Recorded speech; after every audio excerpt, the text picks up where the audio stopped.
کہ جانوروں کو بھی باتیں سننا بہت اچھا لگتا ہے اور وہ خود بھی بہت بوجھل ہو رہی تھی۔ دل پر ایسا بوجھ تھا جو وہ کسی کے سامنے بھی ہلکا نہیں کر سکتی تھی۔ البتہ بے زبان مینو کی بات اور تھی۔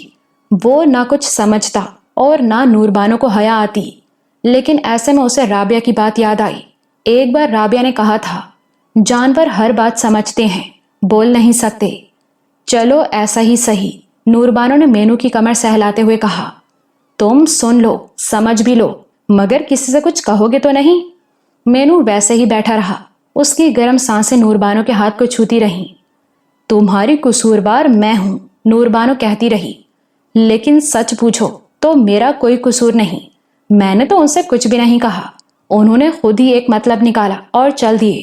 اب بتاؤ، میں نے تو کچھ نہیں کہا نا، لیکن سب یہی سمجھ رہے ہیں کہ ان کے جانے کی ذمہ دار میں ہوں۔ نوربانو کا ہاتھ اب مینو کی گردن کو سہلا رہا تھا۔ اب لگتا تھا کہ اس لمحے میں مینو کو کوئی کرنٹ محسوس ہو رہا ہے، کیونکہ وہ کچھ سنبھل کر بیٹھ گیا اور سر اٹھا کر نوربانو کو دیکھ رہا تھا۔ تم پر جو گزر رہی ہے مینو، میں اسے سمجھ سکتی ہوں۔ میں تم سے کم تکلیف میں نہیں ہوں، لیکن تم اظہار تو کر سکتے ہو۔ کھانا پینا چھوڑ کر بیٹھ گئے تھے، مجھے بتاؤ میں کیا کروں؟ میں تو کچھ بھی نہیں کر سکتی۔ اس کے لہجے میں شکایت بھی تھی اور بے بسی بھی۔ میں تو کسی سے کچھ کہہ ہی نہیں سکتی۔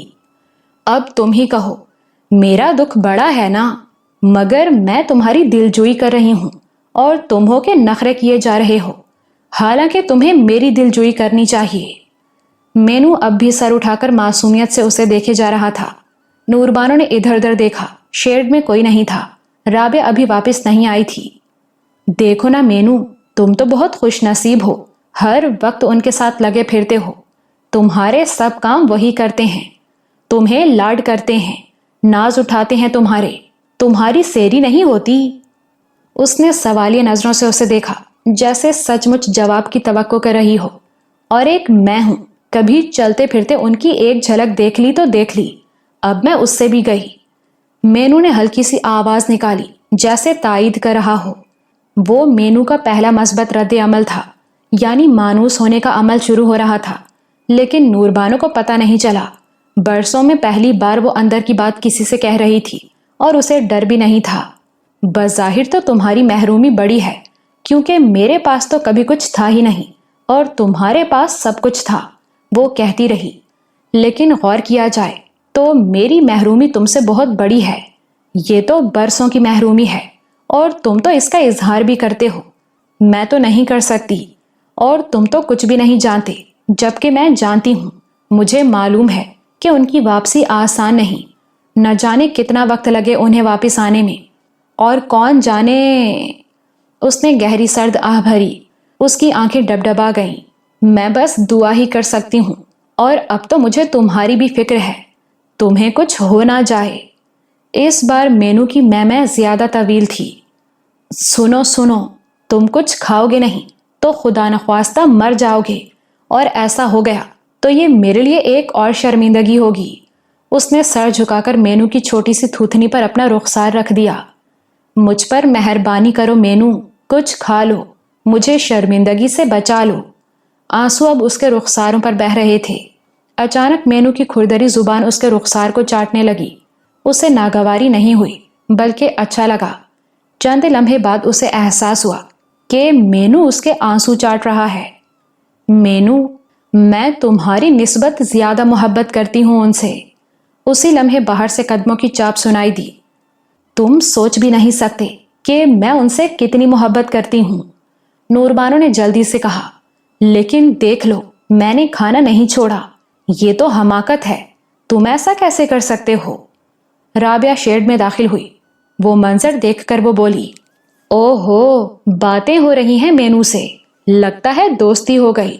نوربانو اب محتاط ہو گئی تھی، لیکن اس نے اپنی بات جاری رکھی۔ تمہیں کھانا پڑے گا مینو، میری خاطر۔